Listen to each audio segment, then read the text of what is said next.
It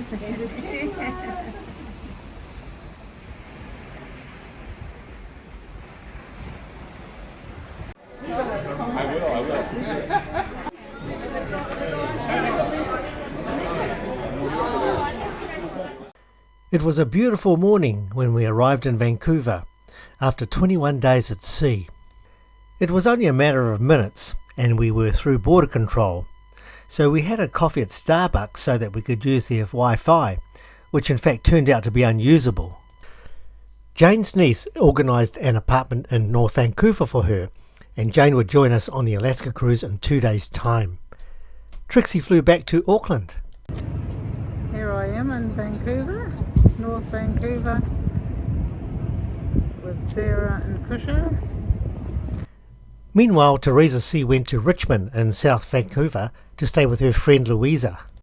They were all schoolmates from the past.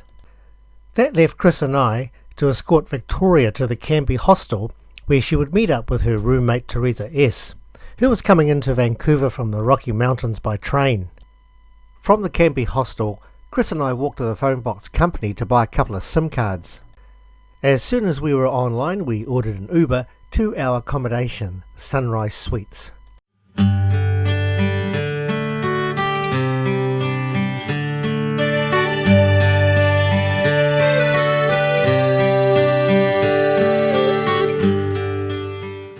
After we settled in, Chris went to the airport to pick up Bev, and I went for a walk to the local shopping centre.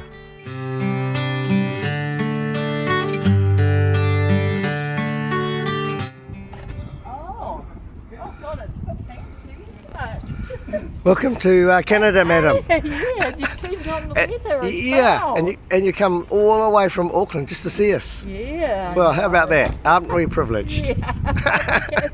I had a really good trip. It was great. Get some sleep overnight? A little bit. Oh, right. Yeah, not as much as I normally Yep. would. Oh, good. Yeah. Well, Yeah. welcome to this abode. It's not bad. Yeah. No, cool. Thank you. Okay. Cheers. It's part of the welcome drinks to Vancouver. Yeah. French wine. All the way from Bordeaux. That's right. Expensive stuff. Very expensive stuff. The next morning we decided to Uber into town for some sightseeing. The first stop was the railway station. Also known as the Pacific Central Station, it was built in 1917. The building is a railway heritage site. Across the road was DeVille's Coffee in Seymour Street. After bumping into Victoria and Teresa, we walked further downtown toward the Gastown steam clock. The steam clock was built in 1977 and whistles every 15 minutes to tell the time. Next we headed back to the cruise terminal to meet up with Chris's niece, and we were to have lunch at the Tap and Barrel restaurant.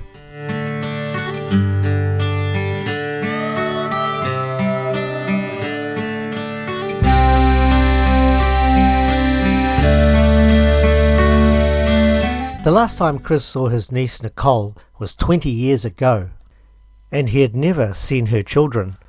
What a lovely reunion it was as we headed toward the restaurant.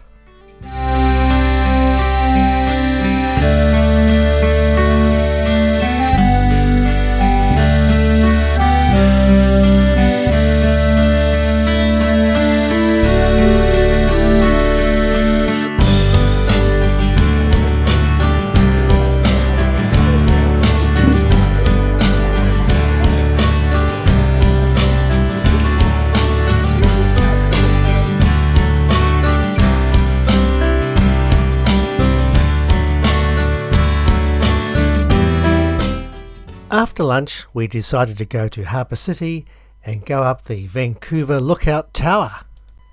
A ticket is 20 Canadian dollars, and at this time there were no queues.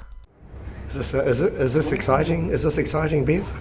Yeah. Are you, yeah. How about you, Chris? Are you absolutely frightening? Frightening. Yeah, with a parachute.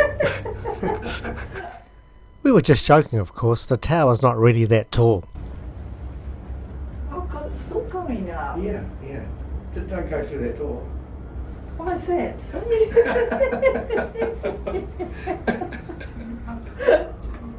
Oh! Hey, we've arrived. No.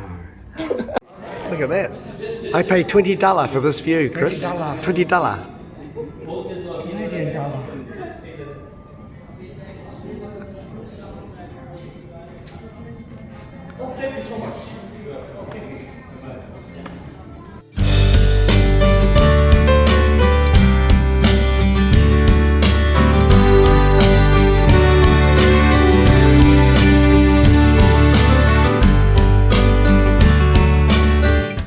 On the way home from the Lookout, we called into the shopping centre to pick up supplies for dinner. From the shopping centre, we walked home. We found some interesting channels on the TV, but nobody wanted to pay for them. Do you know what you're doing? This is very high tech, you know. This is an induction cooktop. Do you realise that?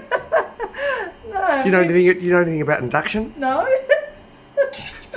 Well, I'm an electrical engineer. I can tell you how induction works, but I can't tell you how to use this Hey, thing. look.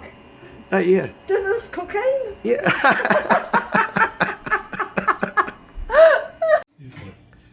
So here we are on holiday, about to go through Alaska, and here we are on holiday, watching a video of our past holidays. How weird is that?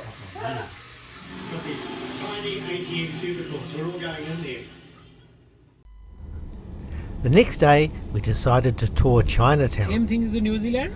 No, not this bad. Not this bad. A little bit, Yeah. Okay. but not on the scale. Look is the left side.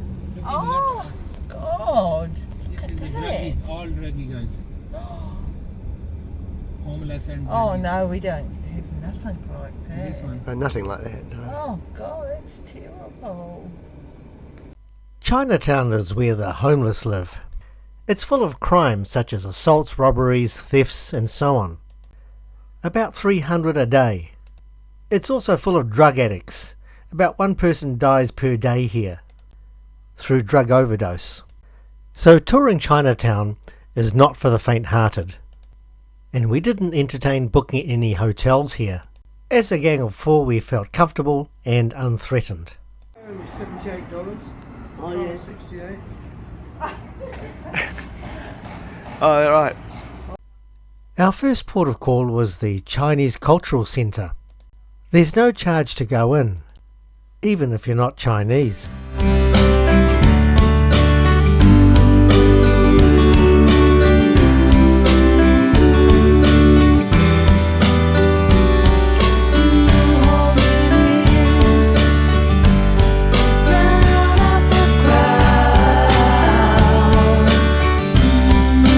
Hey Steve, what's the reason for the crooked bed? Oh, okay. So, if you've been chased by a dragon, Yeah. you get on one of these bridges. You know why? They can't go around. No, the dragons can only travel in straight lines.